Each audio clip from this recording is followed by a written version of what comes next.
Sir ଆଜି ସୂର୍ଯ୍ୟପରାଗ ଅନେକ ଲୋକ ଆଜି ପାକ ନିଷେଧ ବୋଲି କହୁଛନ୍ତି ଏବଂ ଆମିଷକୁ ଏ ବିଷୟରେ ଆମେ ହେତୁବାଦୀ ମାନେ 2 ବର୍ଷ ହେଲା କରିଆସୁ। ବ୍ରହ୍ମପୁରରେ କରୁଛନ୍ତି, ବିଭିନ୍ନ ଜାଗାରେ ଲୋକ ଯୋଉମାନଙ୍କୁ ଡରା ହଉଛି ସେମାନେ ଡରୁଛନ୍ତି। ଯୋଉମାନେ ଜାଣି ସାରିଲେଣି ଏ କଥାର କୌଣସି ଗୋଟେ ଭିତ୍ତି ନାହିଁ, ଏଟା ଭିତ୍ତିହୀନ। ଯାହା ମୁହଁରୁ ଗୋଟେ କଣ ବାହାରିଲା ସେ କହିଥିଲା ଏଇ ସମୟରେ ପାକ ନିଷେଧ, କିଏ ପାକଟା କଣ ସେଟା ବି ସେମାନେ କ୍ଲିୟରଲି କହିପାରୁନାହାନ୍ତି। ପାକ କହିଲେ ଖାଇବା ନା ରାନ୍ଧିବା ସେଇଟା କ୍ଲିୟର କହିପାରୁନାହାନ୍ତି। ଖାଇଲେ ଯଦି ଫଳ ଖାଇଦେଲ ସେଇଟା ଚଳିବ, ରାନ୍ଧିଲେ କଣ ଅସୁବିଧା ହେଇଯିବ? ସୂର୍ଯ୍ୟ ଆସିକି ମନା କରିବେ ଆଉ ତା ସୂର୍ଯ୍ୟଙ୍କୁ ରାହୁ ଗିଳି ଦଉଛି ବୋଲି ଆମର ଅସୁତ ହେଇଯାଉଛୁ। ଏ କଳ୍ପନା, ଏ ଚିନ୍ତାଧାରା ଏକବିଂଶ ଶତାବ୍ଦୀର ଭାରତରେ ନିନ୍ଦନୀୟ। କାହିଁକି ନା ଆମେ ନିଜେ ରକେଟ ଛାଡିକିରି ଚନ୍ଦ୍ରରେ ମଙ୍ଗଳରେ ବସବାସ କରିବାକୁ ଭାବି ସାରିଲୁଣି, ସ୍ୱପ୍ନ ଦେଖିଲୁଣି। ଇଏ ହେଲା 21st ସେଞ୍ଚୁରୀ ଇଣ୍ଡିଆର ସ୍ୱପ୍ନ। ତା ଭିତରେ ଅତ୍ୟନ୍ତ ରୁଢିବାଦୀ ଫାଲତୁ ଚିନ୍ତାଧାରାକୁ ଲୋକଙ୍କ ମୁଣ୍ଡରେ ପୁରେଇବାଟା ନିନ୍ଦନୀୟ।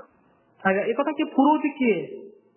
କିଏ କହୁଛି ଆମେ ଜାଣିନୁ ନା? ଆମେ ତ ଯିଏ ବି କହୁଛି ଆଣ୍ଟି ଚାର୍ଡ ସିଏ ତାହା କଥାଟା ନିନ୍ଦନୀୟ, ନିନ୍ଦା ଯୋଗ୍ୟ। ଏହାର କୌଣସି ବୈଜ୍ଞାନିକ ସାମାଜିକ ଭିତ୍ତି ବି ନାହିଁ। ସାମାଜିକ ଭିତ୍ତି କୌଣସି ସ୍ତରରେ ଏଇଟା ସମାଜକୁ ଶୁଦ୍ଧ କରୁନାହିଁ, ସମାଜକୁ ସାହାଯ୍ୟ କରୁନାହିଁ। କେବଳ ଗୋଟିଏ ଭୟ ସଞ୍ଚାର କରୁଛି ଯେ ଖାଇଦେଲେ କଣ୍ଟେ ହେଇଯିବ, କିଛି ହବ ନାହିଁ, ହୁଏନି। ଆମମାନେ ସବୁ 50 ବର୍ଷ ହେଲା ଏଇଗୁଡାକ ଜାଣିଲା ପରେ ଏସବୁ ଆମେ ଭାଙ୍ଗି ଚାଲିଛୁ, ଆମର କିଛି କ୍ଷତି ହେଇନି। ଆଉ ଯିଏ ମାନି ଚାଲିଛନ୍ତି ସେ ବି ମରୁଛନ୍ତି, ଆମେ ବି ମରୁଛୁ, ସେଥିରେ କିଛି ଫରକ ପଡେନି। କିଛି ଲୋକ ସାର୍ କହୁଛନ୍ତି ଯେ ଶୁଣନ୍ତୁ, କିଏ କଣ କହିବା ମୋର ସେଥିରେ କିଛି ଯାଏ ଆସେନି। ମୁଁ ତାଙ୍କ ଶାସ୍ତ୍ରକୁ ଉଦ୍ଧାର କରି କହୁଛି ଯେ ଯଦି ଏଇଟା ଖାଇଦେଲେ ଆମ ପାଇଁ କ୍ଷତି ବୋଲି, ତାହେଲେ ସେ ସ୍ଥାନରେ ପୁଣି ସେଇ ଶାସ୍ତ୍ରରେ କେମିତି କୁହାଯାଉଛି ଯେ ଗର୍ଭିଣୀ ସ୍ତ୍ରୀକୁ ଛାଡ, ତାପରେ ମୋ ପାଇଁ ଯୋଉଟା ଖରାପ ମୋର ଗର୍ଭିଣୀ ସ୍ତ୍ରୀଟାକୁ ପାଇଁ ଭଲ, ମୋ ଛୁଆ ପାଇଁ ଭଲ, ମୋ ବୁଢା ବାପ ପାଇଁ ଭଲ। ଏଇଟା କୋଉ ବୁଦ୍ଧିର ଲକ୍ଷଣ ମୁଁ ଜାଣିନି, କୋଉ ଜ୍ଞାନ, ଏଇଟା କୋଉ ଉଚ୍ଚ ଚିନ୍ତାଧାରା, କୋଉ ମଣିଷତ୍ୱ ମୁଁ ଜାଣିପାରୁନି। ଯଦି ଗୋଟେ ଜିନିଷ ମୋ ପାଇଁ ଖରାପ, ସେଇଟା କେମିତି ମୋ ଗର୍ଭବତୀ ସ୍ତ୍ରୀ, ମୋର ବୁଢା ବାପା, ମୋ ଛୁଆ ପାଇଁ ଭଲ ହେଲା? ଆଜ୍ଞା, ୟାର କିଛି ମାନେ ଅଛି? ଏଗୁଡା ଫାଲତୁ ଯୁକ୍ତିପୂର୍ଣ୍ଣ ପାଟିରେ କଥା ହିଁ ନାହିଁ। ଆର ବର୍ଷଠୁ ମୁଁ କହି ଆସୁଛି, ତାଙ୍କ ପାଖରେ ଯୁକ୍ତି ନାହିଁ, ଫାଲତୁ କଥା ଖାଲି। ଭୟ ଆମ ହିନ୍ଦୁ ଧର୍ମ ତଳକୁ ପଳେଇଲା, ଆହୁରି କଣ ଏମିତି ଭାଣ୍ଡାମି। ହିନ୍ଦୁ ଧର୍ମ ଖାଲି ପରାଗମନ ନ ଖାଇଲେ ହିନ୍ଦୁ ଧର୍ମଟା ଟେକେଇକି ରହିଛି, ଆଉ କୋଉଥିରେ ନାହିଁ। ଫାଲତୁ କଥା ସବୁ।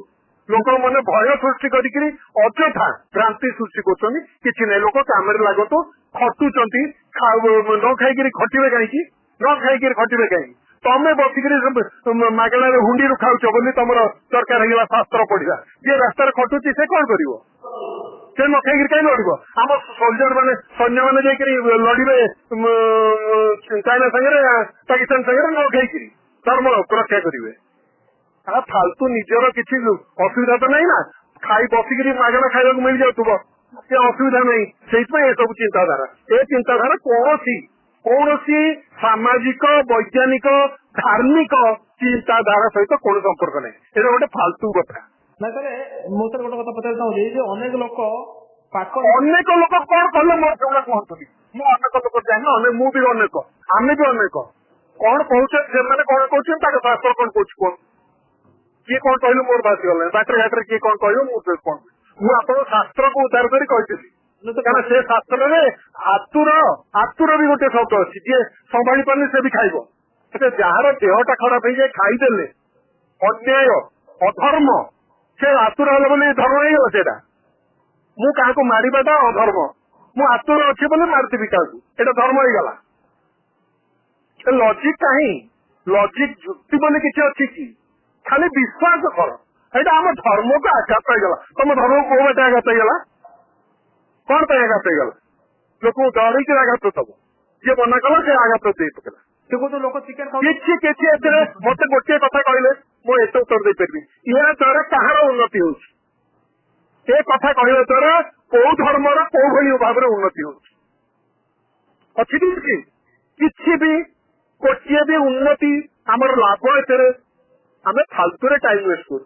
ସାର୍ ଲାଷ୍ଟ ପ୍ରଶ୍ନ ସିଏ ଯୋଉ କହୁଛନ୍ତି ସୂର୍ଯ୍ୟକୁ ଯେହେତୁ ଦେବତା ବୋଲି ମାନୁଛନ୍ତି ସୂର୍ଯ୍ୟକୁ ଦେବତା ମାନିବାର କୌଣସି କାରଣ ନାହିଁ। ଆମେ ସୂର୍ଯ୍ୟକୁ ରକେଟ ଖାଇସାରିଲୁ, କିଏ ଦେବତା ମାନୁଛୁ? ଆମେ ପୁରା ବିଜ୍ଞାନୀ ମାନେ ପଠେଇ ସାରିଲୁଣି ସୂର୍ଯ୍ୟକୁ, ସୂର୍ଯ୍ୟରେ ତାର କେତେ ଫାୟାରିଂ ହଉଛି କଣ ହଉଛି ସେଇଟା ଦେଖିବା ପାଇଁ ଆମେ ରକେଟ ଛାଡି ସାରିଲୁଣି। ଆମେ ଭାରତୀୟ ମାନେ ନା ସେଇଟା ହିନ୍ଦୁରେ ଯାଏନି? ଆମର ଯୋଉ ରକେଟ ଟା ଗଲା ଭାରତର ସେଇଟା ହିନ୍ଦୁ ମାନଙ୍କର ନୁହଁ, ସେଇଟା ଅଲଗା, ହିନ୍ଦୁ ବିରୋଧୀ। ସେ ରକେଟ ଟା ହିନ୍ଦୁ ବିରୋଧୀ କି? ଦେବତା କେମିତି ହେଇଗଲେ? ଦେବତା ଯଦି ହେଲେ ତା ମୁହଁକୁ ରକେଟ ମାଡ଼ କରିବ? ଦେବତା ମୁହଁକୁ ରକେଟ ମାଡ଼ କରାଯାଏ କି?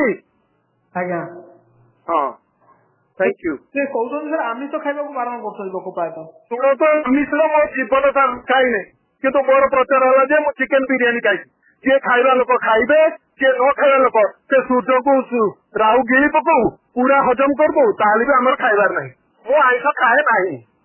ତ ମତେ ସେ ଯୋଉମାନେ ରାତି ଅଧିକା ଖାଇକିରି ଧର୍ମ ଦେଖାନ୍ତି ଶୁକ୍ରବାରିଆ, ରବିବାରିଆ, ଗୁରୁବାରିଆ, ମତେ ସେଗୁଡା ଦେଖାନ୍ତୁନି। ମୁଁ ଏକଦମ ପବିତ୍ର ଲୋକ, ମୁଁ ଜୀବନରେ କେବେ ଖାଇନାହିଁ ଆଇଁଷ। ତଥାପି ମୁଁ କହୁଛି କୌଣସି ଖାଦ୍ୟ ଖାଇବାରେ କୌଣସି ପ୍ରକାର କ୍ଷତି ନାହିଁ।